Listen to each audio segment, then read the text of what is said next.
Also, Natural Hypertrophy asked that anyone responding to this video ask who they want to respond to them. So I would like to hear from Dave McConey, Tom Lazarick. Who the devil are you? Hello! Want to start things off by thanking that big, beautiful, bearded boy, Geoffrey Verity Schofield, for nominating little old me to cover such a topic. And I do think this is a very important topic to cover, and one that I think back to quite often. You know, the whole, had I known then what I know now, what kind of mishaps could I have avoided? And it's not the healthiest or most productive to dwell on these things, guilty as charged, but I do think there's a benefit to relaying these points so I could potentially help other people from experiencing the mishaps that I experienced on my muscle building fitness journey, whatever you want to call it. And Geoffrey's list was like 100 points. Mine's going to be more like 10 points, but it's not the size of the boat. It's the motion of the ocean. And in all of Geoffrey's 100 points, I only took disagreement with like 2. And I'm actually going to start my list off by covering both of those topics in one, because they interrelate, and that is prehabbing and stretching. Now, Geoffrey's of the mind that if you're prehabbing for more than a few minutes a day, it's probably not that necessary. And he also thinks that, you know, if you enjoy stretching, he does encourage it, but he doesn't believe it to be this muscle building game changer.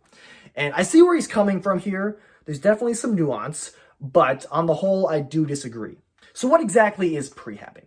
Well, I look at it as bulletproofing the body. And there's a lot of ways to bulletproof the body, but one of my favorite ways to do it is by stretching. And there's a lot of different ways to stretch, and I actually cover this in great detail in this video, so if you're curious, check that one out. But yes, proper prehabbing and stretching should be efficient, and it is very necessary. You know, you're basically opening up the body and preparing it for movement. You're going to be less injury prone, as well as very likely perform better in your workout, and thus potentially make more gains from the workout. And a point to not be neglected is that if you are regularly stretching, you are also going to boost your recovery. Like, I could have avoided a ton of injuries and tweaks and other setbacks had I known then what I know now. And interestingly enough, at my place of business, I'm actually known as the flexibility and mobility master. And I've used these concepts to help literally every client that I've ever worked with. Point number 2 is understand form, but not just that, actually utilize the form. And this goes for any exercise you're ever going to use. You know, don't be some egomaniac who thinks that moving the weight is the most important part of the equation, because it is not. You must be able to control the weight. Something that I'll often tell my clients is do not move the weight any faster than can be controlled. This, of course, is going to make you less injury prone, as well as make it so you're actually working the targeted muscles. And point number 3 is nice and controversial, as it addresses both maingaining as well as bulking and cutting. You know, that old chestnut. You know, that old chestnut. Now, this was a big debate in fitness and kind of still is, and it continues to annoy me because I really do feel like it's an issue of semantics and labeling things. So, when looking at maingaining, I look at a maingained state essentially as being at a bulked state, more or less, without the cut. But that bulk is going to be individual. So it's like, kind of choose what you want your body fat percentage to be, and as long as you feel good and you are progressing in the gym and you are progressing in your goals, there should be no problem. You know, and there's also a lot of variables to check beyond just your calories and your body fat, and, you know, in terms of like your progression in the gym and in your goals. But again, when looking at the bulking and cutting and maintaining debate, it's both things work.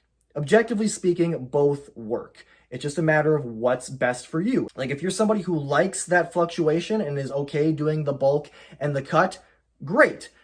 If you're somebody who likes to be more consistent, such as myself, then just maingain or lean bulk or whatever you want to call it. Just make sure you're eating enough for your goals. It's, you know, it's honestly just as simple as that. But interestingly enough, I actually, you know, since I'm now technically a competitive bodybuilder, I have to bulk and cut. So there's that. And this actually segues very nicely into point number 4, which is about understanding calories as well as understanding macronutrients, but mostly understanding calories, because the calorie equation is how you are going to gain or lose weight. You cannot get around that. It is calories in versus calories out.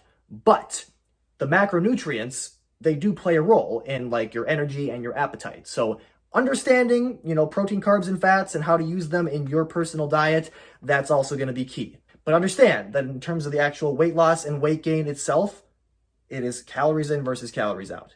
Point number 5 is going to cover 2 different myths that are very prominent in fitness, and that is the anabolic window as well as needing to eat every 2 to 3 hours. And these are similar points, but when looking at the anabolic window, it's you need to get protein in like immediately after working out, or else your workout basically doesn't count. You're not going to get any of the gains from that workout, which is absolutely ludicrous. Like, don't stress out about, shoving a protein shake down your throat.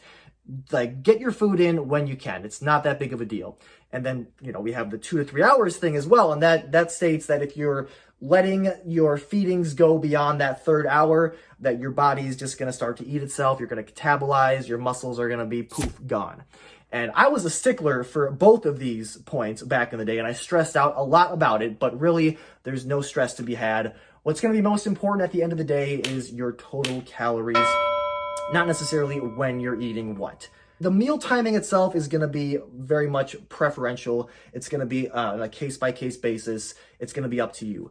But total calories at the end of the day, that's what you should be focusing on as opposed to eating every 2 to 3 hours. Point number 6 is a very, very important point. And it is, if you really want it, be patient. Like, if you're embarking on this big fitness journey, this big muscle building journey, you need to understand that building muscle is a slow process. And as a part of this, it's very important to not compare yourselves to others. There's so much to consider in the muscle building equation, such as experience, genetics, whether or not the person you're comparing yourself to is on performance enhancing drugs. So it's human nature to compare. We all do it. I do it. But try and minimize it as much as possible and just try to focus on you. And also, again, understand that you need to be patient. And hey, what do you know? Point number 6 segues very nicely into point number 7, which is, do not lift weights to get girls or to get a significant other. Now, believe it or not, I cannot speak for women. I know. But I would imagine that a lot of women like a muscular physique, and I would imagine a lot don't. And I'd imagine that there's a lot who really don't care. But the point at the end of the day is you got to focus on you. Do it for you. Don't do it to get a girl. There's so many other variables to play with that are going to make you a desirable person. It should not all come down to your muscles and your physique. Like, this was a motivator for me getting started, one of my motivators. And, as the years went by, I started to understand that that wasn't the point. That shouldn't be the point. So I want to relay that message on to others. Like, if you're getting into it for that reason, you're probably in it for the wrong reason. Like, you can use that as a motivating factor to some extent, but do not let it consume you. Do this to see what you are capable of and do it for your health. Don't necessarily do it to get girls. Point number 8 is exercise selection. And I actually made a devoted video about this one as well, so check that out if you're curious. Now, when it comes to exercise selection, you're going to have a lot of people saying that this specific movement is the one you must do. It must be in your programming. It's the creme de la creme. If you don't do it, you are holding yourself back, which is garbage. There's no essential exercise. There's an alternative for literally everything. Enforcing something could set you back more than never having done that thing in the first place. Like, part of making progress in the gym is actually enjoying what you're doing. But I do encourage you to try as many exercises as you can. And we're at point number 9 now, which is supplements are overhyped and often unnecessary. And that's obviously not a hot take, but I still think it's very important to address because a lot of people get hung up on the supplements. And it's like, most people should not even be considering supplements. They should be focusing on all the other variables before even stressing about that at all. Now, it's going to be a case-by-case basis sort of thing, and this is not to say that there's no utility for supplements. Not at all. Like, I use protein powders and protein bars. It's, a fun, convenient way to get your protein, but I don't need to have protein bars and protein shakes. I can simply just eat more eggs and Greek yogurt or whatever. It's going to be a case-by-case basis, but generally speaking, a lot of supplements are very unnecessary. And the final point is to be skeptical. Now, I don't mean be overly skeptical, and don't be a completely cynical asshole either. I'm just saying tread lightly. Maybe your best course would be to tread lightly.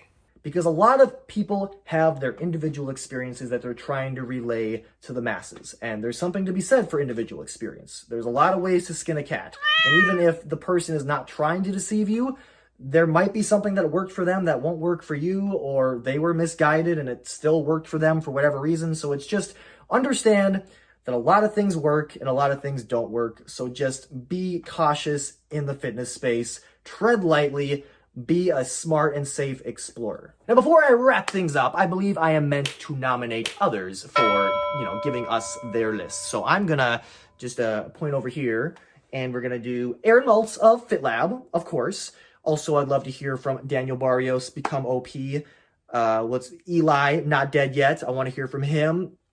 Pete on Purpose, Brennan Gage. Why not just nominate a lot of the people I've met on YouTube, right? You can take this in slightly different directions. I just like you to talk about something fitness related that you wish you had known before you started that could have, made your progress that much quicker. But anyway, if you have any comments and questions, concerns about any of my points or anything else, leave them down below, of course.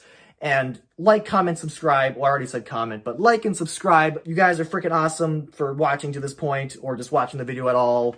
Thank you so much. And thanks again, Geoffrey, for the nomination or for suggesting I make this video. Really appreciate you, brother.